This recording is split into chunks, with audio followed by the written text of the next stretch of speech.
ഗുരവേ ഗൗരചന്ദ്രായ രാധികായ തദാലയ കൃഷ്ണായ കൃഷ്ണഭക്തായ തദ്ഭക്തായ നമോ നമഃ. ഹരേ കൃഷ്ണ. എല്ലാ ഭക്തർക്കും എൻ്റെ വിനീതമായ പ്രണാമം.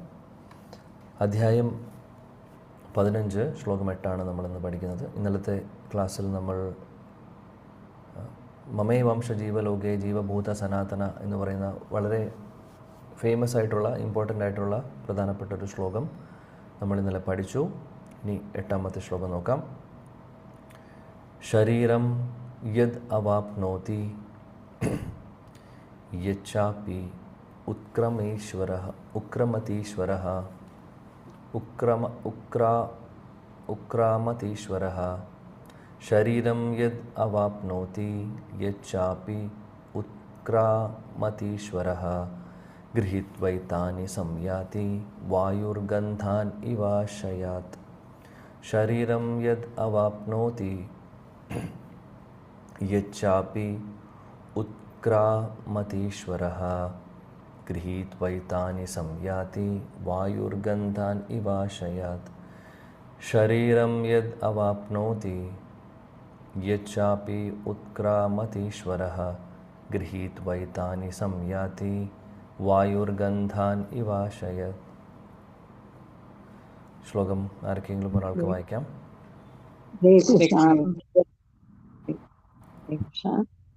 ഹരേ കൃഷ്ണ. ശരീരം ശ്ലോകം 8. ശരീരം യദവാപ്നോതി യച്ഛാപ്യുത്ക്രാമതീശ്വരഃ ഗൃഹീത്വേതാനുപസംയാതി വായുർഗന്ധാനുപാശയാത്. ഹരേ കൃഷ്ണ. വിവർത്തന ഭാവാർത്ഥം.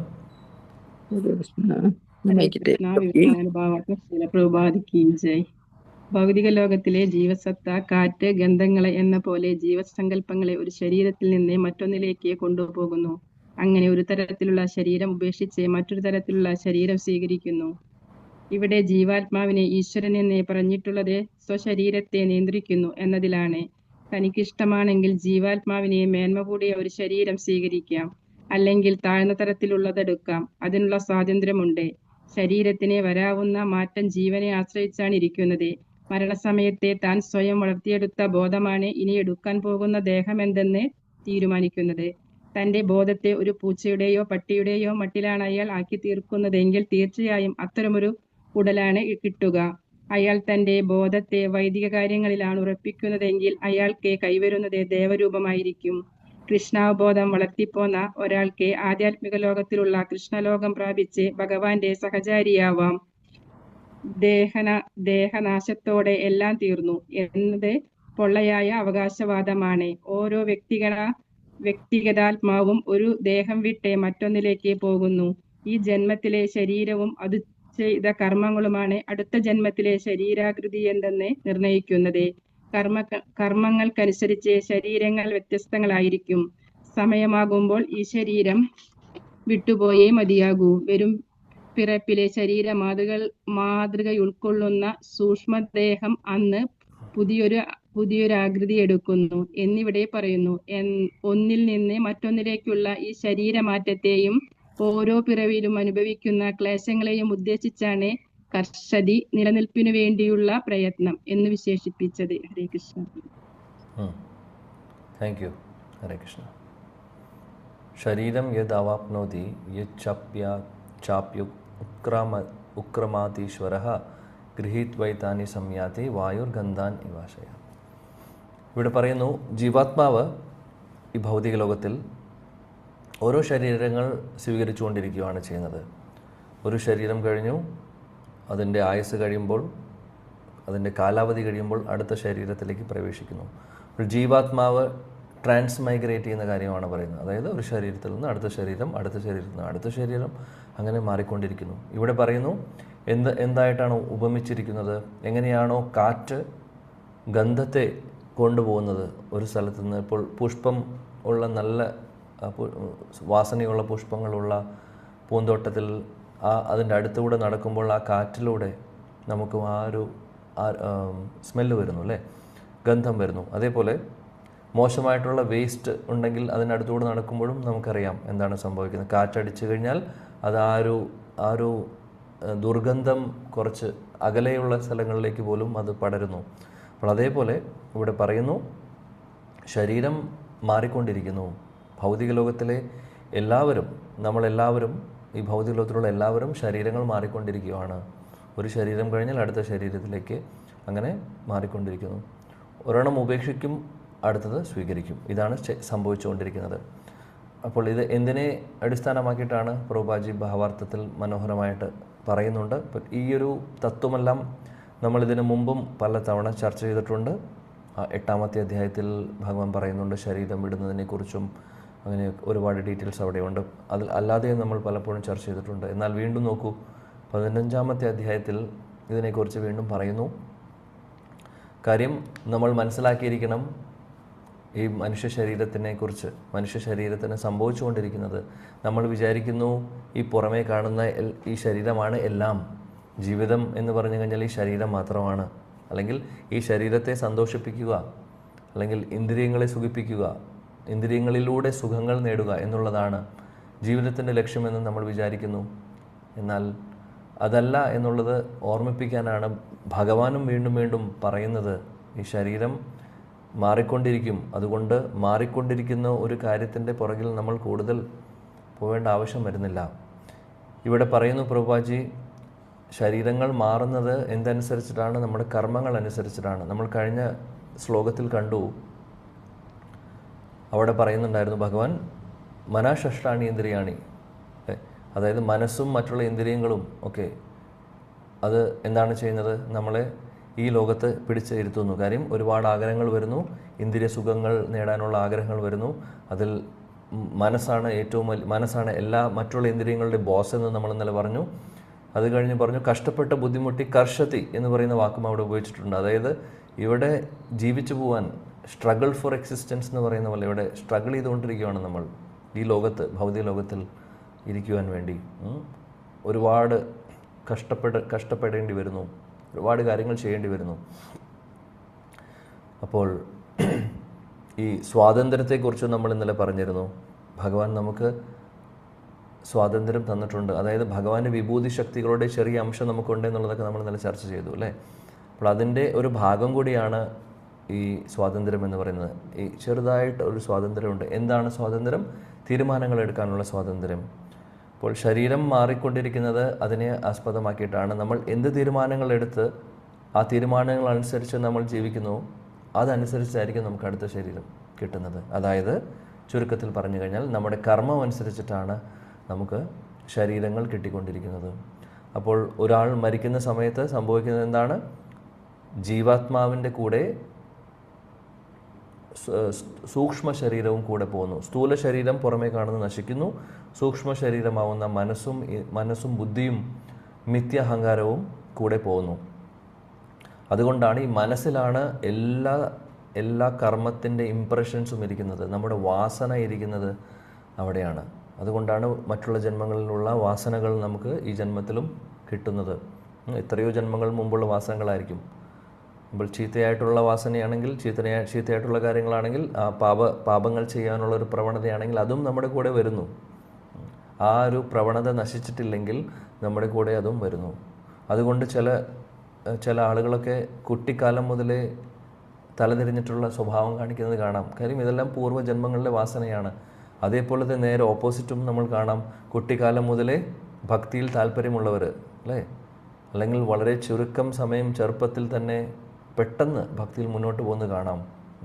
അപ്പോൾ നമ്മൾ ഹരേകൃഷ്ണ പ്രസ്ഥാനത്തിൽ അല്ലെങ്കിൽ ഭക്തി മാർഗത്തിൽ വന്നിട്ടുള്ള ആളുകളെക്കുറിച്ച് നോക്കിയാലും ഇപ്പോൾ വർഷങ്ങൾ, എത്ര വർഷം മുമ്പ് വന്നു, എത്ര വർഷം മുമ്പ് ദീക്ഷ എടുത്തു ഒന്നും ഇവിടെ വിഷയമല്ല.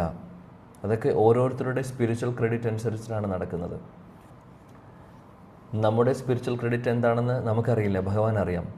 അപ്പോൾ ഇവിടെ കർമ്മം 2 തരത്തിലാണ്. ഒന്ന്, അതായത് കർമ്മത്തെക്കുറിച്ച് പറയുന്നത് നമ്മൾ ഭൗതികമായിട്ടുള്ള അല്ലെങ്കിൽ ചെയ്യുന്ന കാര്യങ്ങളുടെ റിയാക്ഷനെയാണ് കർമ്മം എന്ന് പറയുന്നത്. അപ്പോൾ ചെയ്യുന്നതിനെയും കർമ്മമെന്ന് ഭഗവത്ഗീത പറയുന്നുണ്ട്. കർമ്മത്തിൽ പല അർത്ഥങ്ങളുണ്ട്, കോണ്ടെക്സ്റ്റ് അനുസരിച്ച് മാറുന്നു. ചെയ്യുന്ന ആക്ടിവിറ്റിയും കർമ്മമെന്ന് പറയുന്നു, അതിൻ്റെ റിയാക്ഷനെയും കർമ്മമെന്ന് പറയുന്നുണ്ട്. നമ്മളിപ്പോൾ പറയുന്നത് റിയാക്ഷനെ കുറിച്ചാണ്. നമ്മൾ ചെയ്യുന്ന ഓരോ കാര്യങ്ങൾക്കും റിയാക്ഷൻ ഉണ്ട്, അത് കർമ്മമായിട്ട് കിടക്കുന്നു. അപ്പോൾ അതിൻ്റെ ഒരു അക്കൗണ്ട് ഉണ്ട്. അതേപോലെ തന്നെ നമ്മൾ ആത്മീയ തലത്തിലുള്ള കാര്യങ്ങൾ ചെയ്യുമ്പോൾ, ആധ്യാത്മികമായിട്ടുള്ള കാര്യങ്ങൾ, സ്പിരിച്വൽ കാര്യങ്ങൾ ചെയ്യുമ്പോൾ അതിൻ്റെ ഒരു അക്കൗണ്ടും നമുക്കുണ്ട്. അപ്പോൾ സ്പിരിച്വൽ അക്കൗണ്ടും കർമ്മത്തിൻ്റെ അക്കൗണ്ടും തമ്മിലൊരു ബന്ധവുമില്ല, രണ്ടും രണ്ടാണ്.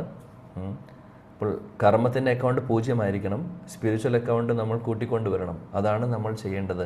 അങ്ങനെ ആകുമ്പോഴാണ് നമുക്ക് ഈ ലോകം വിട്ട് പോകാൻ സാധിക്കുന്നത്. അപ്പോൾ ഈ ചെറിയ സ്വാതന്ത്ര്യം ഭഗവാൻ തന്നിട്ടുള്ളത് കർമ്മം കൂടുതൽ അല്ലെങ്കിൽ റിയാക്ഷൻ കൂടുതൽ വന്ന് ഇവിടെ ഇരിക്കാൻ വേണ്ടിയിട്ടല്ല നമ്മൾ അതിനെ ഉപയോഗിക്കേണ്ടത്. അതായത് ഈ മൈന്യൂട്ടായിട്ടുള്ള ഒരു സ്വാതന്ത്ര്യം നമുക്ക് തന്നിട്ടുള്ളത് ഇവിടെ നിന്ന് രക്ഷപ്പെടാൻ വേണ്ടിയിട്ടാണ് അത് ഉപയോഗിക്കേണ്ടത്. അല്ലെങ്കിൽ നല്ല കാര്യങ്ങൾ ചെയ്യാൻ വേണ്ടിയിട്ട് ഉപയോഗിച്ച് ഇവിടെ നിന്ന് രക്ഷപ്പെടാൻ നോക്കണം. ഇല്ലെങ്കിൽ എന്താണ് സംഭവിക്കുന്നത്? ഇവിടെ പറയുന്നു, നമ്മൾ ഇതിനു മുമ്പും പലപ്പോഴും പറഞ്ഞിട്ടുണ്ട്, മരണം സമയത്ത് ഇതെല്ലാം നമ്മുടെ മുമ്പിൽ ഒരു ചോദ്യ പേപ്പറായിട്ട് വരുന്നു. എന്താണ് നമ്മൾ ചെയ്തത്? എന്ത് പ്രവൃത്തികളാണ് നമ്മൾ ചെയ്തത്? നമ്മുടെ ബോധം എന്താണ്, അവബോധം എന്താണോ അതനുസരിച്ചിട്ടാണ് നമുക്ക് അടുത്ത ശരീരം കിട്ടുന്നത്. അന്തകാലേച്ച മാം ഏവ സ്മരൺ മുക്ത്വ കലൈവരും, ഭഗവാൻ 8ാമത്തെ അധ്യായത്തിൽ പറയുന്ന ശ്ലോകമാണ് അല്ലേ. അന്തകാലം, അതായത് മരിക്കുന്ന സമയത്ത് എന്ത് ബോധമാണോ ഉള്ളത്, ആ ബോധമനുസരിച്ചിട്ടുള്ള ശരീരമാണ് നമുക്ക് കിട്ടുന്നത്. യം യം വാപി സ്മരൺ ഭാവൻ ത്യജതന്തേ കലേവരം തം തം ഏവൈതി കൗന്ദേയ. അവിടെയും പറയുന്നു, ഈ 2 ശ്ലോകങ്ങളിലായിട്ട് ഭഗവാൻ പറയുന്നത് മരിക്കുന്ന സമയത്ത് നമ്മുടെ കോൺഷ്യസ്നെസ്സിനെ കുറിച്ചാണ്. അപ്പോൾ ഇത് വളരെ പ്രധാനപ്പെട്ട കാര്യമാണ്. നമ്മളിപ്പോൾ ചെയ്തുകൊണ്ടിരിക്കുന്ന ഈ പ്രാക്ടീസസ് എല്ലാം അവസാനത്തെ പരീക്ഷ എഴുതാൻ വേണ്ടിയിട്ടുള്ളതാണ് എന്നുള്ളത് നമ്മൾ ഓർക്കണം. അവസാനത്തെ പരീക്ഷ എന്ന് പറയുന്നത് മരണമാണ്. മരണസമയത്ത് നമ്മുടെ ബോധം എന്താണോ അതനുസരിച്ചിട്ടായിരിക്കും അടുത്ത ജന്മം. ഇവിടെ പ്രഭുപാദ് ഭാവാർത്ഥത്തിൽ പറയുന്നു, പൂച്ചയുടെയും നായയുടെയും ഒരു ബോധത്തിലാണ് നമ്മൾ ഇരിക്കുന്നതെന്നുണ്ടെങ്കിൽ അങ്ങനെയുള്ള ശരീരമായിരിക്കും നമുക്ക് കിട്ടുന്നത്. എന്താണ് ഭരത മഹാരാജന് സംഭവിച്ചത് ഒന്ന് ചിന്തിച്ചു നോക്കൂ. ഭരത മഹാരാജ് ഭാവഭക്തിയിലുണ്ടായിരുന്ന വ്യക്തിയാണ്. ഭാവഭക്തി എന്ന് പറഞ്ഞു കഴിഞ്ഞാൽ പ്രേമഭക്തിയുടെ തൊട്ടടുത്ത് നിൽക്കുന്നതാണ്. ആ ശ്രേണി നോക്കിക്കഴിഞ്ഞാൽ, ഭക്തിയുടെ ശ്രേണി നോക്കുമ്പോൾ പ്രേമഭക്തിയാണ് ഏറ്റവും മുകളിൽ. പ്രേമഭക്തിക്ക് അപ്പുറത്തും ഉണ്ട്, അത് ആത്മീയ ലോകത്ത് ഉള്ള പരിശുദ്ധ ഭക്തർക്കുള്ളതാണ്, ഭഗവാന്റെ നിത്യപാർഷദർക്ക്. എന്നാൽ പ്രേമഭക്തി വരെ നമ്മളെപ്പോലുള്ളൊരു ജീവാത്മാവിന് ഈ ലോകത്തിരിക്കുമ്പോൾ അവിടെ വരെ അതുവരെ കിട്ടുവാനുള്ള ഒരു യോഗ്യത നേടാൻ സാധിക്കാം. അല്ലെങ്കിൽ നമ്മൾ ചെയ്യുകയാണെങ്കിൽ ഒരുപക്ഷെ കിട്ടാം പ്രേമഭക്തി. അപ്പോൾ പ്രേമഭക്തിക്ക് തൊട്ട് മുമ്പാണ് ഭാവഭക്തി.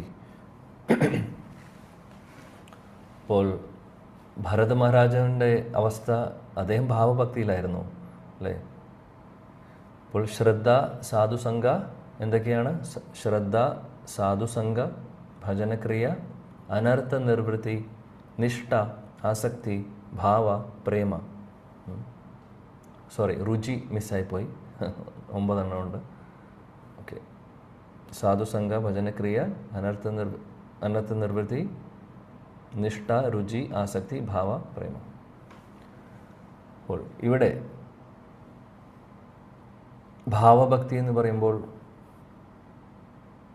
ശരീരത്തിൽ അഷ്ടസ്വാത്വിക വികാരങ്ങളൊക്കെ പ്രകടമാവുന്നു. അങ്ങനെയുള്ള ഒരവസ്ഥയാണ്. കണ്ണിൽ നിന്ന് വെള്ളം വരുന്നു. അത് വെറുതെ വരുന്ന കണ്ണുനീരല്ല, അത് ഹൃദയത്തിൽ ആ പ്രേമത്തിൻ്റെ ആ ഒരു പ്രേമം പൊട്ടിമുളയ്ക്കുന്ന ഒരവസ്ഥയിൽ വരുന്ന കൃഷ്ണപ്രേമം പൊട്ടിമുളയ്ക്കുന്ന സമയത്ത് വരുന്ന ഒരു ശരീരത്തിൽ വരുന്ന ട്രാൻസ്ഫോർമേഷനാണ് ഇതെല്ലാം.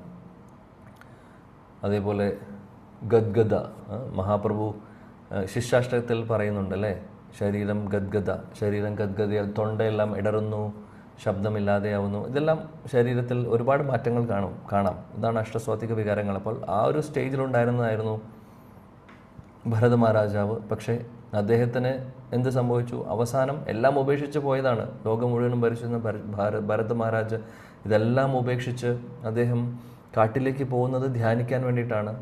പക്ഷേ അവിടെ പോയതിന് ശേഷം ഒരു മാൻകുട്ടിയായിട്ടുള്ള ഒരു സമ്പർക്കത്തിൽ ആ മാൻകുട്ടിയെ സംരക്ഷിച്ച് പ്രൊട്ടക്റ്റ് ചെയ്ത് അതിനോടുള്ളൊരു അറ്റാച്ച്മെൻറ്റ് വന്നു.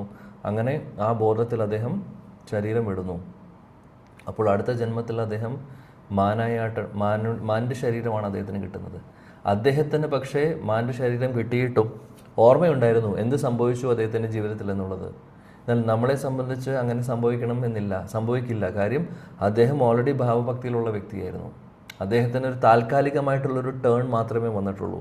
ഇടയിൽ ഒരു ശരീരം ശരിയാണ്, മനുഷ്യ ശരീരത്തിൽ നിന്ന് വിട്ട് പെട്ടെന്നൊരു മൃഗശരീരത്തിലേക്ക് പോയി. അതിനുശേഷം അദ്ദേഹം തിരിച്ച് പിന്നെ ജഡഭരതനായിട്ടാണ് വരുന്നത് അല്ലേ. അപ്പോൾ അദ്ദേഹത്തിന് ചെറിയൊരു ഷിഫ്റ്റ് സംഭവിക്കുന്നുണ്ട്, പക്ഷേ അദ്ദേഹത്തിൻ്റെ ബോധം നഷ്ടപ്പെട്ടിട്ടുണ്ടായിരുന്നില്ല. കാര്യം അത്രയും വരിഷ്ഠനായിട്ടുള്ളൊരു ഭക്തനായതുകൊണ്ടാണ്.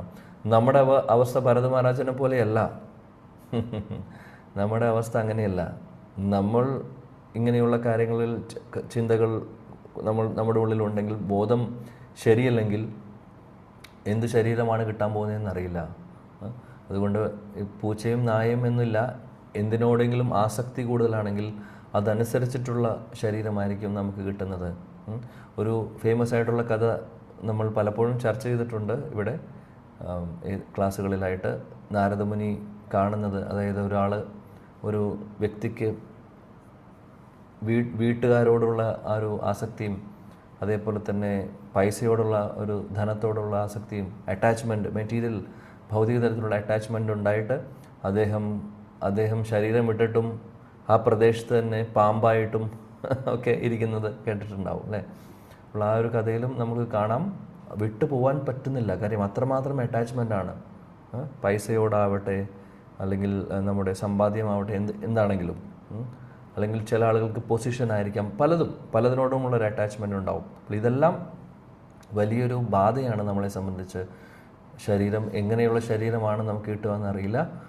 അപ്പോൾ ഇതെല്ലാം ശ്രദ്ധിക്കേണ്ട കാര്യമാണെന്ന് പ്രഭുപാദ് ഇവിടെ പറയുന്നു. കൂട്ടത്തിൽ എന്നാൽ നമ്മുടെ ബോധം ഭഗവാനിലാണെങ്കിൽ, കൃഷ്ണാവബോധത്തിലാണ് നമ്മൾ ശരീരം വിടുന്നതെന്നുണ്ടെങ്കിൽ നേരെ പോകാൻ പോകുന്നത് കൃഷ്ണലോകത്തേക്കാണ്, അല്ലെങ്കിൽ വൈകുണ്ഠ ലോകങ്ങളിലേക്കാണ്, അല്ലാതെ വേറെ എവിടെയും പോവില്ല. അതാണ് ഭഗവാൻ തരുന്ന ഗ്യാരണ്ടിയാണത്. അതുകൊണ്ടാണ് പറയുന്നത് 8ാമത്തെ അധ്യായത്തിൽ അന്തകാലേച്ച മാമേവ ആ ശ്ലോകത്തിലും യം വാപി സ്മരൺ ഭവ 2 ശ്ലോകത്തിലും പറയുന്നത്, നിങ്ങൾ ഏത് ബോധത്തിലാണോ മരിക്കുന്നത് അത് തീർച്ചയായിട്ടും എന്നെക്കുറിച്ച് ഓർക്കുകയാണെങ്കിൽ നിങ്ങൾ എൻ്റെ അടുത്ത് എത്തിയിരിക്കുമെന്ന് ഭഗവാൻ പറയുന്നു. ഭഗവാന്റെ ഉറപ്പാണത്, അദ്ദേഹം തരുന്ന ഉറപ്പാണ്. അതുകൊണ്ട് എന്തായാലും അത് സംഭവിച്ചിരിക്കും.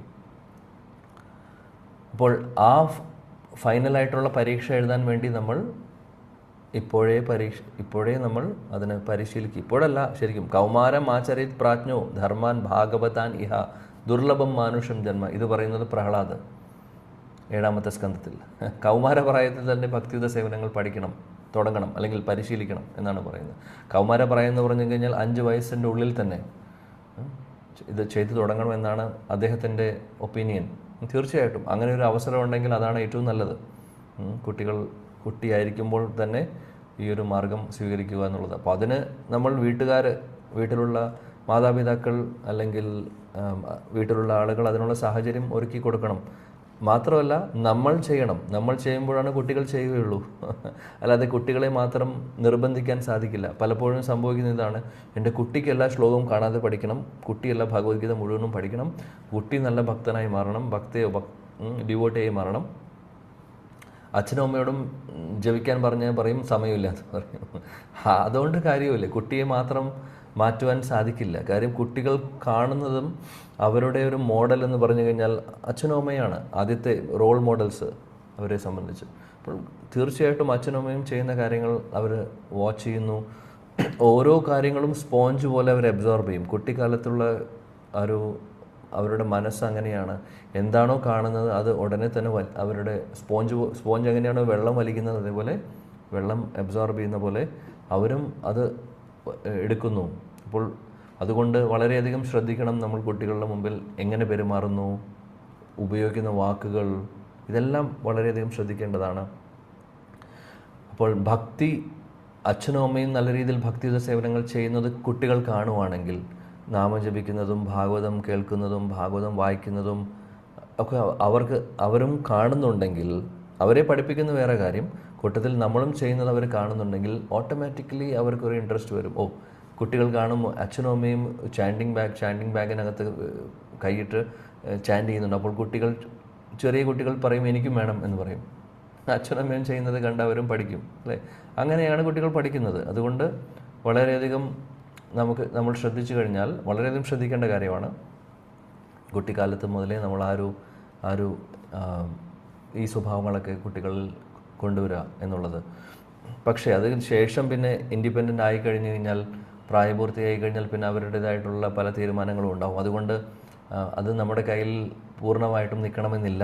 കാര്യം ലോകം അങ്ങനെയാണ്. ഇപ്പോൾ അമേരിക്കയും അല്ലെങ്കിൽ ലണ്ടനും വേണ്ട, അല്ലെങ്കിൽ അങ്ങനെയുള്ള രാജ്യങ്ങൾ, ഓസ്ട്രേലിയ അങ്ങനെയുള്ള പാശ്ചാത്യ രാജ്യങ്ങളോ അല്ലെങ്കിൽ ഒരുപാട് ഡെവലപ്മെൻ്റുള്ള സ്ഥലങ്ങൾ, അവിടെ പല കാര്യങ്ങളും നടക്കുന്നു. ആ കൾച്ചറൊന്നും ഇന്ത്യയിൽ ആദ്യം ഉണ്ടായിരുന്നില്ല. എന്നാൽ ഇപ്പോൾ ഇന്ത്യയിൽ അതിനേക്കാൾ മോശമായിട്ടുള്ള അവസ്ഥയിലാണ് പോയിക്കൊണ്ടിരിക്കുന്നത്. അതുകൊണ്ട് എവിടെയാണെങ്കിലും, ലോകത്തിൽ എവിടെയാണെങ്കിലും അങ്ങനെയുള്ള ഒരു അസോസിയേഷനാണ് കുട്ടികൾക്കും കിട്ടുന്നത്, പഠിക്കാൻ പോകുമ്പോഴും കോളേജ് ആണെങ്കിലും സ്കൂളാണെങ്കിലും ഒക്കെ. അപ്പോൾ അതുകൊണ്ട് തീർച്ചയായിട്ടും മനസ്സ് മാറാം ഇങ്ങോട്ടും ഇങ്ങോട്ടും. പക്ഷേ കുട്ടിക്കാലത്ത് നമ്മൾ കൊടുത്തിട്ടുള്ള ആ കൃഷ്ണാവബോധം അതെന്നും ഹൃദയത്തിലുണ്ടാവും എന്നുള്ളത് ഉറപ്പാണ്. ചിലപ്പോൾ താൽക്കാലികമായിട്ട് ചെറിയൊരു തടസ്സങ്ങളൊക്കെ ഉണ്ടാവും. ചെറിയൊരു കാര്യം, ആ പ്രായത്തിൻ്റെ, ടീനേജിൻ്റെയും ആ ഒരു പ്രായത്തിൻ്റെയും ഒരു ഡീവിയേഷൻ പലപ്പോഴും പലവർക്കും സംഭവിക്കുന്നത് കാണാം. എന്നാൽ ഹൃദയത്തിൽ ആ കുട്ടിക്കാലം മുതൽ നമ്മൾ അത് പരിശീലിപ്പിച്ചിട്ടുണ്ടെങ്കിൽ, ആ ഒരു കാര്യമുണ്ടെങ്കിൽ തീർച്ചയായിട്ടും തിരിച്ച് അവർ ട്രാക്കിലേക്ക് വരും ഒരു സമയമാകുമ്പോൾ, അത് ഉറപ്പാണ്. പക്ഷേ എന്നിരുന്നാലും നമ്മൾ ജാഗ്രതയോടുകൂടി ഇരിക്കണം എന്നുള്ളത് വളരെ പ്രധാനപ്പെട്ട കാര്യമാണ്. അതുകൊണ്ട് ആ ഒരു സംരക്ഷണം കൊടുക്കുക, വേണ്ട രീതിയിൽ അവരെ ഗൈഡ് ചെയ്യുക. കാര്യം ഈ ലോകത്തിലെ 99.9% ആളുകളും കൃഷ്ണാവബോധത്തിലുള്ളവരല്ല. അതാണ് പ്രശ്നം. അപ്പോൾ ആരെയും നമുക്ക് കുറ്റം പറയാൻ സാധിക്കില്ല. അതായത് കുട്ടികളെ ഒരിക്കലും പറയാൻ സാധിക്കില്ല, അവരുടെ പ്രശ്നമല്ല. സ്കൂളുകളിൽ പോകുമ്പോൾ, കോളേജിൽ പോകുമ്പോൾ പല പല പ്രഷറുകളും അവർക്കുണ്ട്. കൂട്ടുകാരുടെ പ്രഷറുണ്ടാവും. നമ്മളെല്ലാവരും മാറി, അതായത് മറ്റുള്ളവരെ പോലെയല്ല, ഭക്ഷണം കഴിക്കില്ല, കൂടെ എവിടെയെങ്കിലും പോവില്ല. അങ്ങനെയൊക്കെ ആണെങ്കിൽ അവർ പറയുമ്പോൾ നമ്മളെ അവർ റിജക്റ്റ് ചെയ്യും. അപ്പോൾ അങ്ങനെയൊക്കെ ഒരുപാട് സംഭവങ്ങളുണ്ട്. ഈവൻ ഇനീഷ്യേഷൻ കഴിഞ്ഞ കുട്ടികൾക്ക് പോലും ഒരുപാട് പ്രഷർ വരുന്നുണ്ട് കോളേജുകളിൽ നിന്നും സ്കൂളുകളിൽ നിന്നുമൊക്കെ. സോ ഇതെല്ലാം ഈ അടുത്തൊരു ഡിവോട്ടി പറയലുണ്ടായി ഇതിനെക്കുറിച്ച്. അമേരിക്കയിലുള്ള ഡിവോട്ടിയാണ്. അപ്പോൾ മകൾ ഓൾറെഡി ദീക്ഷ കഴിഞ്ഞതാണ്. ദീക്ഷ ചെറുപ്പമാണ്, ഇപ്പോൾ കോളേജിൽ പഠിക്കുന്നേ ഉള്ളൂ. ദീക്ഷ ഓൾറെഡി കഴിഞ്ഞതാണ്. വളരെ സീരിയസ് ആയിട്ടുള്ള ഭക്തിയുത സേവനങ്ങൾ പ്രാക്ടീസ് ചെയ്ത് വരുന്ന കുട്ടിയാണ്. എന്നാൽ ഇപ്പോൾ കോളേജിലായതിനു ശേഷം ചെറിയ ചെറിയ മാറ്റങ്ങളൊക്കെ വന്നു തുടങ്ങി. ആ ഒരു സീരിയസ്നെസ് പതുക്കെ പോകുന്നുണ്ടോ എന്ന് അമ്മയ്ക്ക് തോന്നുന്നു. അപ്പോൾ അമ്മ എന്നെ കോൺടാക്ട് ചെയ്തിരുന്നു, എന്തെങ്കിലും ചെയ്യാൻ പറ്റുമോ എന്നൊക്കെ ചോദിച്ച്. അപ്പോൾ എന്താണെങ്കിലും പറയുന്നത് എന്താണെന്ന് വെച്ചാൽ, നമ്മൾ എത്ര നല്ല രീതിയിൽ ചെയ്താലും ഒരുപക്ഷെ ചെറിയൊരു മാറ്റങ്ങൾ ഇങ്ങോട്ടും ഇങ്ങോട്ടും വരാം. സമയം അങ്ങനെയാണ്, കാലം അങ്ങനെയാണ്. എന്നാൽ ഭഗവാനോട് നന്നായി പ്രാർത്ഥിച്ച് ഭഗവാന്റെ പാദങ്ങളിൽ പൂർണ്ണമായിട്ടും അദ്ദേഹത്തെ ആശ്രയിച്ച് അദ്ദേഹത്തിനെ എന്തെങ്കിലും ചെയ്യാൻ സാധിക്കുകയുള്ളൂ. കാര്യം ലോകം മുഴുവനും നന്നാക്കാൻ നമുക്ക് സാധിക്കില്ല. നമ്മുടെ കുട്ടിക്ക് ആ പ്രോപ്പർ പ്രൊട്ടക്ഷൻ കൊടുക്കാൻ ഭഗവാനോട് പ്രാർത്ഥിക്കാം. കൂട്ടത്തിൽ നല്ല അസോസിയേഷൻ അവർക്ക് കിട്ടാനുള്ള അവസരങ്ങൾ നമുക്ക് കൊടുക്കാൻ സാധിക്കും.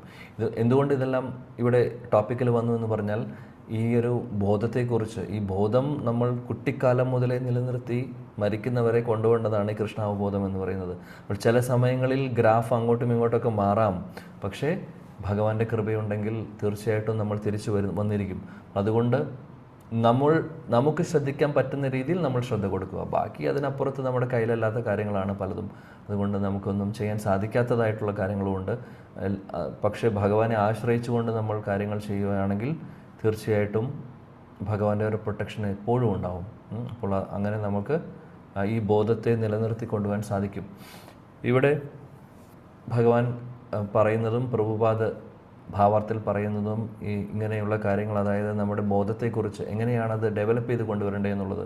അപ്പോൾ അതെല്ലാം സാധിക്കുന്നത് നമ്മൾ നല്ല രീതിയിൽ ഭക്തിയുത സേവനങ്ങൾ ചെയ്യുമ്പോഴാണ് ഈ ബോധം പ്രോപ്പറാവുന്നത്. ഇല്ലെങ്കിൽ വേറെ രീതിയിലായിരിക്കും. അതുകൊണ്ട് വളരെ ഇമ്പോർട്ടൻ്റ് ആണ് നമുക്ക് എല്ലാവർക്കും ബോധത്തെ പ്രൊട്ടക്റ്റ് ചെയ്യുക എന്നുള്ളത്. ഇപ്പോൾ നമ്മൾ ഭക്തരല്ലാത്തവരുമായിട്ട് ഇടപഴകുമ്പോഴൊക്കെ തീർച്ചയായിട്ടും ആ ഒരു ബോധത്തിന് കോട്ടം സംഭവിക്കും. തീർച്ചയായിട്ടും ആ സംസാരിക്കുന്ന വിഷയങ്ങളൊക്കെ മാറിക്കഴിഞ്ഞു കഴിഞ്ഞാൽ, ഭഗവാനുമായിട്ട് കണക്ഷൻ അല്ലാത്ത കാര്യങ്ങളൊക്കെ സംസാരിക്കുമ്പോഴൊക്കെ തീർച്ചയായിട്ടും നമ്മുടെ ബോധം അവിടേക്ക് പോകും. ഇപ്പോൾ സിനിമയാവട്ടെ, TV ആവട്ടെ, മറ്റുള്ള സ്പോർട്സ് ആവട്ടെ, അപ്പോൾ അതെല്ലാം നമ്മൾ ടേസ്റ്റ് ചെയ്തിട്ടുള്ള ആളുകളാണെങ്കിൽ, ഇതിനു മുമ്പ് ഒരുപക്ഷെ ഈ ഭക്തി മാർഗത്തിൽ വരുന്നേക്കാൾ മുമ്പ് ടേസ്റ്റ് ചെയ്തിട്ടുള്ള ആളുകളാണെങ്കിൽ, ചെറിയൊരു പാട്ട് മതി നമുക്ക്. നമ്മൾ കേട്ടിട്ടുള്ള 10 വർഷം മുമ്പ്, 20 വർഷം മുമ്പോ അതോ 30 വർഷം മുമ്പ് കേട്ടിട്ടുള്ളൊരു പാട്ട് നമ്മുടെ ഉള്ളിൽ കയറിയിട്ടുണ്ടെങ്കിൽ അതിൻ്റെ ഒരു ചെറിയൊരു ട്യൂൺ കേൾക്കുമ്പോഴേ നമ്മുടെ ഉള്ളിൽ ആ പാട്ട് ഓർമ്മ വരുന്നു, ചിലപ്പോൾ ആ ഒരു രംഗം ഓർമ്മ വരുന്നു, ആ സിനിമയിലുള്ള ആളുകളെ ഓർമ്മ വരുന്നു. അങ്ങനെയും സട്ടിലാണ് നമ്മുടെ മനസ്സ്. ഇതെല്ലാം നമ്മുടെ അനുഭവത്തിൽ വരുന്ന കാര്യങ്ങളാണ്. ഇപ്പോൾ ഇവിടെ വരുന്ന സമയത്ത്, നാട്ടിൽ വരുമ്പോൾ എനിക്ക് എപ്പോഴും തോന്നുന്നത് എന്താണെന്ന് വെച്ചാൽ, എയർപോർട്ടിൽ ഇറങ്ങി കാറിൽ കയറി വരുമ്പോൾ തന്നെ ഒരുപാട് പോസ്റ്റേഴ്സും ഒരുപാട് വലിയ വലിയ എന്താ പറയുക ബാനേഴ്സും ഒക്കെ കാണാം, അഡ്വർടൈസ്മെൻറ്റിൻ്റെയൊക്കെ. അപ്പോൾ അതിലൊരുപാട് സിനിമാ നടന്മാരും സിനിമാ നടിമാരും ഒക്കെ ആയിട്ടുള്ള, അല്ലെങ്കിൽ സിനിമയുടെ പോസ്റ്ററായിരിക്കാം. ഇങ്ങനെയുള്ള സംഭവങ്ങളൊന്നും ഇവിടെ മിഡിൽ ഈസ്റ്റിൽ ഞാൻ താമസിക്കുന്ന UAE അങ്ങനെ ഇല്ല. അവിടെ ഉണ്ടാവുന്ന ഹോർഡിങ്സ് എല്ലാം മിക്കവാറും ചിലപ്പോൾ ബിൽഡിങ്ങിൻ്റെ, കാറിൻ്റെ ചിലപ്പോൾ അഡ്വർടൈസ്മെൻറ്റ്സ് ഉണ്ടാവും, അല്ലെങ്കിൽ ചിലപ്പോൾ റിയൽ എസ്റ്റേറ്റിൻ്റെ ഉണ്ടാവും. അങ്ങനെയുള്ളത് കാണാം. പക്ഷേ സിനിമയുടെയും ഒന്നും പുറമേ കാണില്ല. അപ്പോൾ അതുകൊണ്ട് ഇവിടെ വരുമ്പോൾ എനിക്ക് തോന്നാറുണ്ട്, വന്ന് ഇറങ്ങിക്കഴിഞ്ഞാൽ തന്നെ കോൺഷ്യസ്നെസ് മാറുന്നത് എനിക്ക് ഫീൽ ചെയ്യാറുണ്ട്. ഇപ്പോൾ കുറച്ച് കാലങ്ങളായിട്ട് പെട്ടെന്ന് കാര്യം ഇതെല്ലാം കോളേജിൽ പഠിക്കുമ്പോഴും അതിന് മുമ്പുമൊക്കെ കണ്ടിട്ടുള്ളതാണ്. അപ്പോൾ ആ ഓർമ്മകളൊക്കെ നമ്മുടെ ഉള്ളിലേക്ക് വരും. അപ്പോൾ ഒന്ന് ആലോചിച്ച് നോക്കൂ, എത്ര സട്ടിലാണ് ഈ കാര്യങ്ങൾ, എത്ര സൂക്ഷ്മമാണ്. നമ്മൾ എത്രമാത്രം ഇതിനെ സംരക്ഷിക്കാൻ നോക്കിക്കഴിഞ്ഞാലും ഉള്ളിൽ ഇപ്പോഴും പല വാസനകളും പല ചിന്തകളും ഉണ്ട്. അതുകൊണ്ട് വളരെയധികം ജാഗ്രതയോടുകൂടി ഇരിക്കണം എന്നുള്ളത്, വളരെ ശ്രദ്ധയോടുകൂടി നമ്മുടെ കോൺഷ്യസ്നെസ്സിനെ മാക്സിമം പ്രൊട്ടക്റ്റ് ചെയ്ത് കൊണ്ടുപോകാൻ നമ്മൾ നോക്കിയില്ലെങ്കിൽ ഈ അവസാന സമയത്ത് ഭഗവാനെ ഓർക്കുക എന്ന് പറയുന്നത് വളരെ ബുദ്ധിമുട്ടായിട്ടുള്ള കാര്യമായിരിക്കും. പിന്നെ നല്ല രീതിയിൽ നമ്മൾ പ്രാക്ടീസ് ചെയ്യുവാണെങ്കിൽ തീർച്ചയായിട്ടും ഭഗവാന്റെ കൃപ കൊണ്ട് ഭഗവാന്റെ ഭക്തരുടെ സംഘം നമുക്ക് കിട്ടുന്നു. ശരീരം വിടുന്ന സമയത്ത് എത്രയോ ഭക്തർക്ക് അങ്ങനെയുള്ളൊരു അവസരം കിട്ടുന്നുണ്ട്. അതായത് ശരീരം വിടുന്ന സമയത്ത് കൂടെ ചുറ്റും ഭക്തരിന്ന് നാമം ചൊല്ലുന്നു, കീർത്തനം ചൊല്ലുന്നു, ഹരികഥ പറയുന്നു. അത് കേട്ടുകൊണ്ട് ശരീരം വിട്ടിട്ടുള്ള എത്രയോ ആളുകളുണ്ട്. അങ്ങനെയുള്ള മഹാസൗഭാഗ്യം നമുക്ക് കിട്ടുവാണെങ്കിൽ എത്ര നല്ലതാണെന്ന് ആലോചിക്കൂ. ഇനി അഥവാ അത് സംഭവിച്ചില്ലെങ്കിലും ചിലപ്പോൾ കാണുന്നുണ്ടാവും, ചിലവർക്ക് പെട്ടെന്ന് ആക്സിഡൻറ്റ് സംഭവിക്കുന്നു, അല്ലെങ്കിൽ സ്ട്രോക്ക് വരുന്നു, കോമ സ്റ്റേറ്റിൽ പോകുന്നു, അല്ലേ? ഇങ്ങനെയും കാണാം ചിലപ്പോൾ ഭക്തരുടെ ഇടയിൽ. അപ്പോൾ നമ്മൾ വിചാരിക്കും അവരുടെ ബോധം എന്തായിരിക്കും, അവരുടെ ചിന്ത എന്തായിരിക്കും. നമ്മളത് ആലോചിച്ച് വിഷമിക്കേണ്ട കാര്യമില്ല. അത് ഭഗവാൻ തരുന്ന ഉറപ്പാണ്. നല്ല രീതിയിൽ ഭക്തിയുത സേവനങ്ങൾ ചെയ്തിട്ടുള്ള ഒരു വ്യക്തിയാണെങ്കിൽ അത് കോമ സ്റ്റേറ്റ് ആവട്ടെ, ആക്സിഡൻ്റ് ആവട്ടെ, അതൊന്നും വിഷയമല്ല. ഭഗവാൻ നോക്കിക്കോളും. അവരുടെ ബോധത്തെ പ്രൊട്ടക്റ്റ് ചെയ്യൽ ഭഗവാൻ ചെയ്യുന്ന കാര്യമാണ്. ഭഗവാൻ അത് ചെയ്തോളും. അവർക്ക് ഡെസ്റ്റിനേഷൻ തന്നെയാണ് കിട്ടാൻ പോകുന്നത്. അല്ലാതെ ഒരിക്കലും വിചാരിക്കരുത് ഒരു നല്ലൊരു ഭക്തൻ ആക്സിഡൻറ്റിൽ മരിച്ചു കഴിഞ്ഞാൽ അവരുടെ ഗതി മോശമായി എന്നുള്ളത്. ആക്ച്വലി അല്ല, അത് ഭഗവാന്റെ തീരുമാനമാണ്. മരണം എങ്ങനെ വേണമെങ്കിലും സംഭവിക്കാം. ഭഗവാനെ പെട്ടെന്ന് കൊണ്ടുപോകണം തോന്നിക്കഴിഞ്ഞാൽ ഭഗവാൻ കൊണ്ടുപോകും. അത് ആക്സിഡൻ്റ് ആയിരിക്കാം ഒരുപക്ഷെ. അവർക്ക് ആ ബോധം ആ സമയത്ത് ഉണ്ടായിരുന്നു എന്നുള്ളത് ഭഗവാൻ അറിയാം. നമ്മുടെ ശരീരം ഉപയോഗിച്ചല്ല നമ്മുടെ ചിന്തകൾ, നമ്മുടെ മനസ്സിലാണ് ചിന്തകളുള്ളത്, അല്ലേ? മനസ്സെന്ന് പറയുന്ന സൂക്ഷ്മ ശരീരമാണ്. ശരീരം മാറുമ്പോൾ മനസ്സ് കൂടെ വരുന്നു നമ്മൾ പഠിച്ചു. അപ്പോൾ നമ്മൾ ചെയ്യുന്ന ഭക്തിയുത സേവനങ്ങളുടെ ഇംപ്രഷൻസൊക്കെ ശരിക്കും എവിടെയാണ് പോകുന്നത്? ഇംപ്രഷൻസ് പോകുന്നത് മനസ്സിൻ്റെ ഉള്ളിലേക്കാണ് ആക്ച്വലി. അതുകൊണ്ടാണ് മനസ്സിൻ്റെ ഉള്ളിലാണ് എല്ലാത്തിൻ്റെയും ഒരു സ്റ്റാമ്പ് അടിച്ച പോലെയാണ്. ഇംപ്രഷൻസ് എന്ന് പറഞ്ഞാൽ പല പല തോട്ട്സാണ് നമുക്കുള്ളത്. അതുകൊണ്ടാണ് പണ്ട് കണ്ടിട്ടുള്ള സിനിമയും കേട്ടിട്ടുള്ള പാട്ടിൻ്റെയൊക്കെ ആ ഒരു ഇംപ്രഷൻ നമ്മുടെ ഉള്ളിലുണ്ട് ഇപ്പോഴും മനസ്സിൽ. നമ്മളൊരു പക്ഷെ കാണുന്നുണ്ടാവില്ല, അതൊക്കെ കേൾക്കുന്നുണ്ടാവില്ല, പക്ഷെ ഇംപ്രഷൻസ് ഓൾറെഡി ഉണ്ട്, സ്റ്റാമ്പ് അടിച്ച പോലെയാണ്. അതേപോലെ ഭക്തിയുത സേവനങ്ങൾ ചെയ്യുന്നതും നമ്മൾ ചെയ്യുന്ന കാര്യങ്ങൾ അവിടെ ഓരോ സ്റ്റാമ്പുകൾ വരുന്നുണ്ട്, അവിടെ ഇംപ്രഷൻസ് വരുന്നുണ്ട്. പക്ഷേ അത് കൂട്ടണം, അതിൻ്റെ ഒരു ക്വാണ്ടിറ്റിയാണ് കൂട്ടേണ്ടത് ഭക്തിയുടെ. അപ്പോൾ മറ്റുള്ളത് ആവശ്യമില്ലാത്ത ഇംപ്രഷൻസ് എല്ലാം പതിയെ പതിയെ പോകും. എന്നാൽ അത് കുറേ ഉണ്ടാവും നമ്മുടെ കൂടെ. കാര്യം കാലാകാലങ്ങളിൽ ജന്മജന്മാന്തരങ്ങളുടെ വാസനകളും ഒക്കെ ഉണ്ടാവും. അതുകൊണ്ട് ഒരുപക്ഷെ സമയം എടുക്കുമായിരിക്കും. എന്നാലും തീർച്ചയായിട്ടും സാധിക്കും. ഭഗവാന്റെ കൃപയുണ്ടെങ്കിൽ നമ്മുടെ ആത്മാർത്ഥമായിട്ടുള്ള ഭക്തിയുത പരിശീലനം, ഇത് പരിശീലനത്തിൻ്റെ ഒരു കാര്യം കൂടിയാണ്. സാധനാ ഭക്തി എന്ന് പറഞ്ഞു കഴിഞ്ഞാൽ അവിടെ നമ്മുടെ പ്രാക്ടീസ് എന്നാണ് പറയുന്നു. പ്രാക്ടീസ് വേണം, അത് പ്രാക്ടീസാണ് ആക്ച്വലി, ട്രെയിനിങ് ആണ് ചെയ്യുന്നത്. കൂട്ടത്തിൽ അത് ഭഗവാനെ ആശ്രയിച്ചു കൊണ്ടുള്ള ട്രെയിനിങ് ആണ് ആക്ച്വലി. അപ്പം നമ്മുടെ ഒരു കഴിവ് കൊണ്ട് നമ്മൾ സാധന ചെയ്ത് സക്സസ് ആവില്ല, അതൊരിക്കലും സംഭവിക്കില്ല. ഭഗവാന്റെ കൃപയും കൂടെ ആവശ്യമാണ്, നമ്മുടെ പ്രയത്നം ആവശ്യമാണ്, ഭഗവാന്റെ കൃപയും ആവശ്യമാണ്. അപ്പം പ്രയത്നം കൊണ്ട് മാത്രം നേടാമെന്ന് വിചാരിച്ചാൽ നടക്കില്ല. എന്നാൽ കൂട്ടത്തിൽ ഭഗവാന്റെ മഹാകൃപയ്ക്ക് വേണ്ടി നമ്മൾ യാചിക്കണം, പ്രാർത്ഥിക്കണം. ആത്മാർത്ഥമായിട്ട് നമ്മൾ പരിശീലിക്കുമ്പോൾ അത് കാണുമ്പോൾ ഭഗവാൻ ഓട്ടോമാറ്റിക്കലി നമുക്ക് മഹാകൃപ, ഓൾറെഡി കൃപയുണ്ട്, അത് നമുക്ക് ശരിക്കും എക്സ്പീരിയൻസ് ചെയ്യാൻ സാധിക്കും. ഒരു ചെറിയൊരു സംഭവം കൂടെ പറഞ്ഞ് നമ്മൾ ഇന്നത്തെ ഈ ഒരു സത്രം അവസാനിപ്പിക്കാം, ഈ ഒരു സത്സംഗം അവസാനിപ്പിക്കാം. ഇതിനു മുമ്പ് ഞാൻ പറഞ്ഞിട്ടുണ്ടെന്ന് തോന്നുന്നു, പക്ഷേ ഈ ഒരു അവസരത്തിൽ ഓർമ്മ വന്നതാണ്. ശീല പ്രഭുപാദിൻ്റെ ഒരു ഡിസൈപ്പിൾ, അദ്ദേഹം വരിഷ്ഠനായിട്ടുള്ള ഭക്തനാണ്. 50 വർഷത്തിന് മേലെ ഹരേകൃഷ്ണ മഹാമന്ത്രം ചൊല്ലുന്ന വ്യക്തിയാണ്. അദ്ദേഹത്തിന് കുറേ വർഷങ്ങൾ മുമ്പ് അദ്ദേഹത്തിന്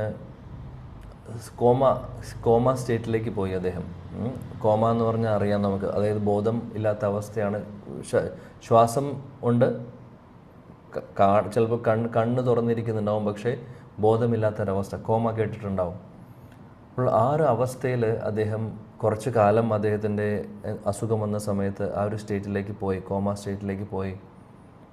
അപ്പോൾ അദ്ദേഹം അതിനുശേഷം റിക്കവറായി തിരിച്ചു വന്നപ്പോൾ അദ്ദേഹത്തിൻ്റെ എക്സ്പീരിയൻസ് അദ്ദേഹം ഷെയർ ചെയ്യായിരുന്നു. എന്തായിരുന്നു അവസ്ഥ, ഈ ഒരു കോമ ആയിരിക്കുന്ന സമയത്ത് അദ്ദേഹത്തിൻ്റെ അവസ്ഥ എന്തായിരുന്നു എന്ന് പറയുന്നു അദ്ദേഹം. അപ്പോൾ അദ്ദേഹം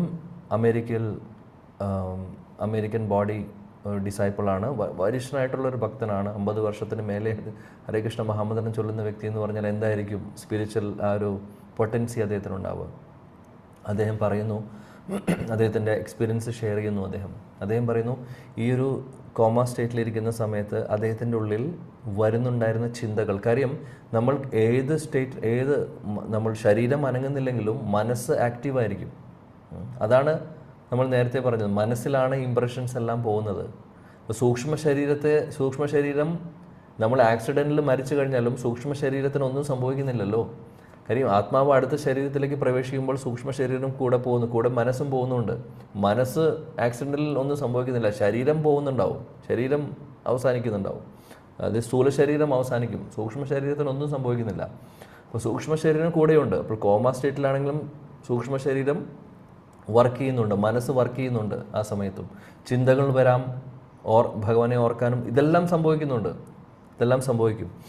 അപ്പോൾ ഇദ്ദേഹം പറയുന്നു, എൻ്റെ ഉള്ളിൽ വരുന്നുണ്ടായിരുന്ന ചിന്ത, അദ്ദേഹം പറയുവാണ്, എൻ്റെ ഉള്ളിൽ അദ്ദേഹം കോളേജിൽ പഠിക്കുന്ന സമയത്ത് അല്ലെങ്കിൽ കൃഷ്ണാവബോധത്തിൽ വരുന്നേക്കാൾ മുമ്പ് അദ്ദേഹം ഒരു മ്യൂസീഷ്യനായിരുന്നു, മ്യൂസിക്കിൽ ഒരുപാട് താല്പര്യമുള്ള വ്യക്തിയായിരുന്നു.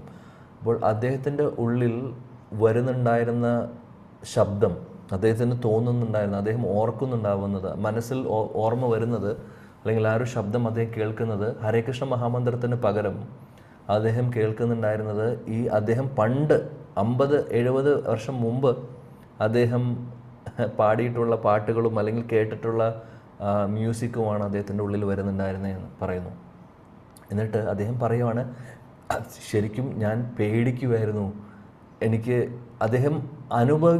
അദ്ദേഹത്തിന് മനസ്സിലാവുന്നുണ്ട്, ഇത് ശരിയായിട്ടുള്ള തോട്ട്സ് അല്ല, ശരിയായിട്ടുള്ള ഒരു കാര്യമല്ല എൻ്റെ ഉള്ളിൽ ഇപ്പോൾ വരുന്നത്. അങ്ങനെയുള്ള മ്യൂസിക് അല്ല എൻ്റെ ഉള്ളിൽ വരേണ്ടത്, ഭഗവാനെക്കുറിച്ചുള്ള ചിന്തകളാണ് വരേണ്ടത്, നാമമാണ് വരേണ്ടത്, ഭഗവത് ലീലകളാണ് സ്മരണയിൽ വരേണ്ടത്. പക്ഷെ വരുന്നത് എന്താണ്, പണ്ട് കേട്ടിട്ടുള്ള ആ പാട്ടുകളൊക്കെ. അദ്ദേഹം പറയുന്നു, ശരിക്കും ഞാൻ പേടിച്ചു. അദ്ദേഹം പറയുന്നു, ഞാൻ പേടിക്കുമായിരുന്നു, ഈ ഒരു ബോധത്തിൽ എങ്ങാനും ശരീരം ഇടേണ്ടി വന്നാൽ എന്തായിരിക്കുമെന്ന് അവസ്ഥ. എന്നിട്ട് അദ്ദേഹം പറയുന്നു, ഭഗവാന്റെ കൃപ കൊണ്ട്, പ്രഭുപാദിൻ്റെ മഹാകൃപ കൊണ്ട് ഭക്തരെല്ലാവരും എപ്പോഴും അദ്ദേഹത്തിൻ്റെ ചുറ്റുമിരുന്ന്, അദ്ദേഹത്തിന് ഈ ഒരു അവസ്ഥയിൽ വന്ന സമയത്ത്, അസുഖം വന്ന സമയത്തും അദ്ദേഹത്തിൻ്റെ ചുറ്റുമിരുന്ന് എല്ലാ ദിവസവും കീർത്തനം ചൊല്ലുന്നു, നാമം ജപിക്കുന്നു, ഭഗവാനെ കുറിച്ച് കേൾപ്പിക്കുന്നു, ഹരികഥ പറയുന്നു, ഭാഗവതം വായിക്കുന്നു, ഇതെല്ലാം ചെയ്തുകൊണ്ടിരിക്കുന്നു കണ്ടിന്യൂസ്ലി. അപ്പോൾ ഭക്തരുടെ കൃപ കൊണ്ട് അദ്ദേഹം പറയുവാണ്, ആ ഒരു കോൺഷ്യസ്നെസ് കുറച്ച് ദിവസം എനിക്ക് ഉണ്ടായിരുന്നു. മ്യൂസിക് കേട്ടുകൊണ്ടിരിക്കുക, എൻ്റെ മനസ്സിൽ അതായിരുന്നു തോട്ട്സ് വരുന്നുണ്ടായിരുന്നത്. പക്ഷെ ഭഗവാന്റെ കൃപ കൊണ്ട്, ഭക്തരുടെ മഹാകൃപ കൊണ്ട് അവർ ചുറ്റുമിരുന്ന് എന്നെ തിരിച്ച് ആ പ്രഭുപാദിൻ്റെ ആ ഒരു നാമത്തിൻ്റെ ശബ്ദവുമൊക്കെ അദ്ദേഹത്തിൻ്റെ ഹൃദയത്തിലേക്ക് ഇവർ കൊണ്ടുവന്നു. അങ്ങനെ അദ്ദേഹം തിരിച്ച് കോൺഷ്യസ്നെസ്സിലേക്ക് എത്തി. അപ്പോൾ അദ്ദേഹം പറയുവാണ്, അദ്ദേഹത്തിൻ്റെ എക്സ്പീരിയൻസ്, 50-60 വർഷത്തോളം ഞാൻ നാമം ജപിച്ച് തുടങ്ങിയിട്ടുള്ളതാണ്. ഒന്ന് ആലോചിച്ച് നോക്കൂ. അതും ഇത്രയും സീനിയറായിട്ടുള്ളൊരു വ്യക്തി അത്രയ്ക്കധികം ഈ കഴിഞ്ഞ വർഷങ്ങൾ 50-60 വർഷങ്ങൾ ഭഗവത് സേവനങ്ങളിലേക്ക് വേണ്ടി മാത്രം ജീവിതം മാറ്റിവെച്ചിട്ടുള്ള ഒരു വ്യക്തിക്ക് പോലും ഇങ്ങനെയുള്ള തോട്ടുകൾ വരാമെന്നുണ്ടെങ്കിൽ നമ്മുടെ അവസ്ഥ എന്തായിരിക്കും?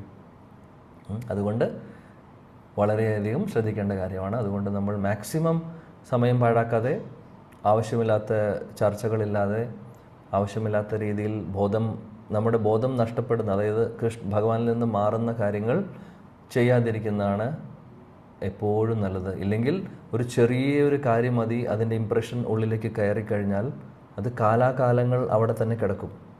അങ്ങനെ കയറിയിട്ടുള്ള ഒരുപാട് ഇംപ്രഷൻസ് നമ്മുടെ മനസ്സിലുണ്ട് ഇപ്പോൾ. ചെറിയൊരു കാര്യം മതി. അതായത് നമുക്ക് ഇപ്പോൾ വേറൊരു സിമ്പിളായിട്ടുള്ള ഉദാഹരണം പറയാം. അതായത് ഭക്ഷണം കഴിച്ച് തടിക്കാൻ എളുപ്പമാണ്, പക്ഷേ തടി വന്നു കഴിഞ്ഞാൽ അതിനെ കളയാൻ, തടി കുറയ്ക്കാൻ എളുപ്പമാണോ? അല്ല. തടിക്കാൻ വളരെ എളുപ്പമാണ്. നല്ല രീതിയിൽ ഭക്ഷണം കഴിച്ചാൽ മതി. 3 നേരം ചോറും അങ്ങനെയുള്ള സാധനങ്ങളൊക്കെ കഴിച്ചാൽ ഓട്ടോമാറ്റിക്കലി എല്ലാവരും തടിക്കും. ജനറലായിട്ടുള്ളൊരു കാര്യമാണ് പറയുന്നത്. എന്നാൽ ഇനി ആ വന്നിട്ടുള്ള തടി 10 കിലോ കൂടിയെന്ന് വെക്കുക, ആ 10 കിലോ കുറയ്ക്കാൻ എത്ര വർഷങ്ങളെടുക്കും? എളുപ്പമല്ല. അതേപോലെയാണ് നമ്മൾ വിചാരിക്കും, ഓക്കെ 5 മിനിറ്റല്ലേ, 2 മിനിറ്റല്ലേ, 3 മിനിറ്റല്ലേ, സാരമില്ല, ഓക്കെ സോഷ്യലൈസ് ചെയ്തില്ലെങ്കിൽ പ്രശ്നമാണ്, ആളുകൾ എന്ത് ധരിക്കും, പല പ്രശ്നങ്ങളുമുണ്ട്. ശരിയാണ്, സോഷ്യലൈസ് ചെയ്യേണ്ടി വരും, ചിലപ്പോൾ ആളുകളോട് സംസാരിക്കേണ്ടി വരും. എല്ലാവരും ഭക്തരെയല്ല നമ്മൾ കാണുന്നത് ചുറ്റും. പക്ഷേ എപ്പോഴും ജാഗ്രത വേണം. നമുക്ക് ആവശ്യത്തിന് വേണം സോഷ്യലൈസ്. എന്തെങ്കിലും ആവശ്യങ്ങൾക്ക്, ഇപ്പോൾ ബാങ്കിൽ പോകണം, അല്ലെങ്കിൽ ബന്ധുജനങ്ങളെ കാണുമ്പോൾ ഒന്നും മിണ്ടാതെ നമ്മൾ ഈ ലോകത്തുള്ള ആളുകളല്ല എന്ന് പറഞ്ഞ് മാറിപ്പോകേണ്ട ആവശ്യമില്ല. അവരുടെ മുമ്പിൽ നമ്മൾ നമ്മുടെ ഭക്തിയെ ഹൈഡ് ചെയ്യണം. കാര്യം അവർക്ക് ഭക്തി എന്താണെന്ന് അറിയില്ല. അതുകൊണ്ടാണ് നമ്മൾ ഹൈഡ് ചെയ്യുക. അത് എപ്പോഴും നരോത്തം ദാസ് താക്കൂർ പറയുന്ന പോലെ നമ്മുടെ ഭജൻ നമ്മൾ ഹൈഡ് ചെയ്യണം എന്ന് പറയുന്ന പോലെ. അപ്പോൾ അവരുടെ മുമ്പിൽ നമ്മൾ സാധാരണ ആൾ. എങ്ങനെയാണ് രഘുനാഥ് ദാസ് ഗോസ്വാമിക്ക് മഹാപ്രഭു പറഞ്ഞു കൊടുത്തത്? രഘുനാഥ് ദാസ് ഗോസ്വാമിയോട് പറഞ്ഞത്, പുറമെ നീ ഒരു സാധാരണ ഒരു ഭൗതിക ലോകത്തിലെ ഒരാളായിട്ട് നിൽക്കുക, ഉള്ളിൽ നിരന്തരം എന്നെ സ്മരിച്ചുകൊണ്ടിരുന്നോളൂ എന്നാണ് മഹാപ്രഭു പറഞ്ഞത്. പുറമേ നിൻ്റെ ജോലികളൊക്കെ ചെയ്തോളൂ. അപ്പോൾ അത് കണ്ടിട്ടാണ് രഘുനാഥ് ദാസ് ഗോസ്വാമിയുടെ അച്ഛനും അമ്മയ്ക്കും ഇംപ്രഷൻ ആവുന്നതും അവസാനം അദ്ദേഹം മഹാപ്രഭുവിനോട് ഓടിപ്പോവാതിരിക്കാൻ വേണ്ടി ഒരുപാട് കാവൽക്കാരുണ്ടായിരുന്നു. അവരെയൊക്കെ മാറ്റി അവസാനം. കാര്യം ഇദ്ദേഹം അവർ ആഗ്രഹിച്ച പോലെ, അച്ഛനും അമ്മയും ആഗ്രഹിച്ച പോലെ ഗൃഹസ്ഥാശ്രമത്തിലേക്ക് വന്നു എന്നുള്ളതൊരു തോട്ട് അവർക്ക് വന്നു. പക്ഷെ ഉള്ളിൽ അദ്ദേഹത്തിൻ്റെ, രഘുനാഥ് ദാസ് ഗോസ്വാമിയുടെ ചിന്തകൾ എപ്പോഴും ഭഗവാനെക്കുറിച്ചായിരുന്നു. പറയുന്നത് എന്താണെന്ന് വെച്ചാൽ അങ്ങനെയായിരിക്കണം. ആ ലോകവ്യവഹാർ ചെയ്യുന്ന സമയത്ത് അന്തരേ നിഷ്ഠക്കരോ ബാഹ്യ ലോക വ്യവഹാർ, ഇതാണ് മഹാപ്രഭു പറയുന്നത്. അന്തരേ നിഷ്ഠ, ഉള്ളിൽ നിഷ്ഠ വേണം. അപ്പോൾ നമ്മൾ അങ്ങനെ നോക്കിയിട്ട് വേണം. അപ്പോൾ ചില സമയങ്ങളിൽ ഭക്തർക്ക് പറ്റുന്നൊരു പ്രശ്നം എന്താണെന്ന് വെച്ചാൽ, ആരുടെ അടുത്ത് പോയാലും ഒരേപോലെ. അപ്പോൾ അവരുടെ മുമ്പിൽ നമ്മൾ വലിയ ഷോ കാണിക്കും. നാമം ജപിക്കുന്ന കാര്യം, അത് പറയേണ്ട കാര്യങ്ങൾ പറയേണ്ട സ്ഥലത്ത് പറയുക. വെറുതെ അവിടെ ഷോ കാണിക്കേണ്ട ഒരു സ്ഥലമല്ല. അപ്പോൾ നോക്കിക്കൊണ്ടും ചെയ്യണം. അപ്പോൾ സാധാരണ ആളുകൾ സംസാരിക്കുന്ന പോലെ സംസാരിച്ചു കഴിഞ്ഞാൽ അവർക്ക് റിലേറ്റ് ചെയ്യാൻ സാധിക്കും. റിലേറ്റ് ചെയ്യാൻ പറ്റാത്ത കാര്യങ്ങൾ ചിലപ്പോൾ നമ്മുടെ ഒരു എക്സൈറ്റ്മെൻറ്റ് കാരണമാണ് നമ്മൾ ചെയ്യുന്നത്. ഇനി എങ്ങാനും അവർക്കും കൂടെ കൃഷ്ണാവബോധത്തിൽ താല്പര്യം വന്നാലും എന്നുള്ളതൊക്കെ, അതൊക്കെ ആ ഒരു അവസ്ഥ നോക്കിയിട്ട് വേണം നമ്മൾ മരുന്ന് കൊടുക്കാൻ. അല്ലാതെ കുറേ കാര്യങ്ങൾ അറിയാൻ കേട്ടിട്ടുണ്ടെന്ന് വിചാരിച്ച് എല്ലായിടത്തും പോയി നമ്മളിത് കൊടുത്തു കഴിഞ്ഞാൽ എന്താ പ്രശ്നം വെച്ചാൽ, അവർ ക്രിട്ടിസൈസ് ചെയ്ത് കഴിഞ്ഞാൽ നമ്മളെയല്ല, ഭക്തിയെ ക്രിട്ടിസൈസ് ചെയ്യുന്നു, ആചാര്യന്മാരെ ക്രിട്ടിസൈസ് ചെയ്യുന്നു, അല്ലെങ്കിൽ നമ്മുടെ പ്രസ്ഥാനത്തെ ക്രിട്ടിസൈസ് ചെയ്ത് കഴിഞ്ഞാൽ ആർക്കാണ് പ്രശ്നം? അപ്പോൾ നമ്മളായിട്ട് അതിന് അവസരം കൊടുക്കേണ്ട ആവശ്യമില്ല. അപ്പോൾ വളരെ ഭക്തരെപ്പോഴും ബുദ്ധി ഉപയോഗിച്ചിട്ട് വേണം കാര്യങ്ങൾ ചെയ്യാൻ. അപ്പോൾ പറഞ്ഞ പോയിൻ്റ് എന്താണെന്ന് വെച്ചാൽ, നമ്മുടെ ബോധത്തെ പ്രൊട്ടക്റ്റ് ചെയ്യുന്ന കാര്യം വളരെ വളരെ സൂക്ഷ്മമായിട്ടുള്ള കാര്യമാണ്, സട്ടിലായിട്ടുള്ള കാര്യമാണ്. എന്ത് വേണമെങ്കിലും സംഭവിക്കാം. അതുകൊണ്ട് നമ്മൾക്ക് പറ്റുന്ന രീതിയിൽ നമ്മളെ പ്രൊട്ടക്റ്റ് ചെയ്ത് കൊണ്ടുപോകുക. അതേപോലെ ഭഗവാനെ ആശ്രയിക്കുക പൂർണ്ണമായിട്ടും. ശ്രീല രാധാ ഗോവിന്ദ മഹാരാജ്, അദ്ദേഹം ഇത് ഞാൻ പല ക്ലാസ്സിലും പറഞ്ഞിട്ടുണ്ട്. രാധാ ഗോവിന്ദ മഹാരാജ് പറയും അദ്ദേഹത്തിൻ്റെ ഡിസൈപ്പിൾസിനോട്, അതായത് നമ്മൾ ഒരുപാട് കാര്യങ്ങൾ ഓരോ ദിവസം ചെയ്യുന്നുണ്ട് അല്ലേ. വീട്ടിൽ നിന്ന് പുറത്ത് പോയി ഒരുപാട് കാര്യങ്ങൾ ചെയ്യാനുണ്ട്.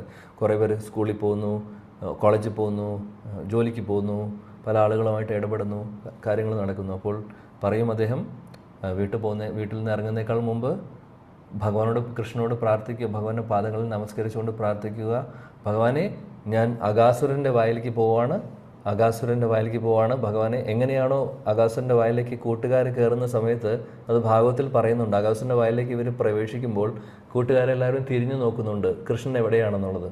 കൃഷ്ണൻ ഒരുപാട് പുറകിലാണ്, പക്ഷെ കാണുന്നുണ്ട്.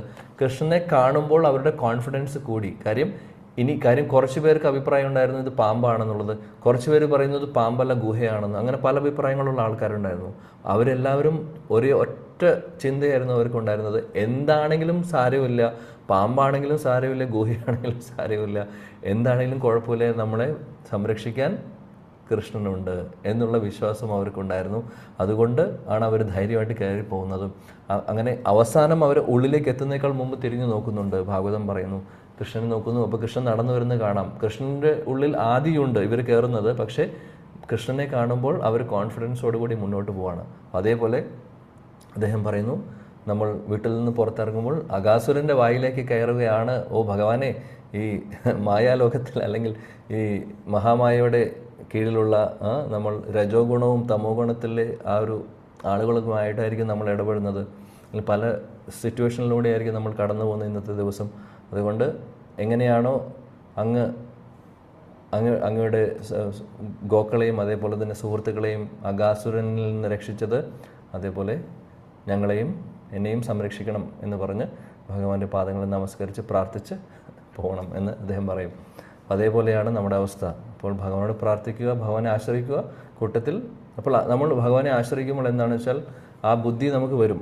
എപ്പോഴാണ് നമ്മൾ നിർത്തേണ്ടത്, എത്ര സമയം നമുക്ക് ചിലവഴിക്കാം മറ്റുള്ള കാര്യങ്ങളിൽ എന്നുള്ള ബോധം നമുക്ക് വരും. പെട്ടെന്ന് സ്ട്രൈക്ക് ആയി കഴിഞ്ഞാൽ പതുക്കെ ടോപ്പിക്ക് മാറ്റുക, മാറിപ്പോവുക, അങ്ങനെ ഒക്കെ ചെയ്യാം. അങ്ങനെയാണ് നമ്മുടെ ബോധത്തെ പ്രൊട്ടക്റ്റ് ചെയ്യാൻ സാധിക്കുന്നത്. ഹരേ കൃഷ്ണ. അപ്പോൾ ഇവിടെ നിർത്തുന്നു. Already 15 minute കൂടുതലായിപ്പോയി.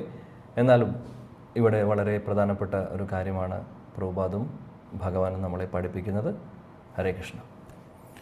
ഹരേ കൃഷ്ണ ഹരേ കൃഷ്ണ കൃഷ്ണ കൃഷ്ണ ഹരേ ഹരേ ഹരേ രാം രാം രാം ഹരേ ഹരേ. ശ്രീമദ് ഭഗവത്ഗീത की जय.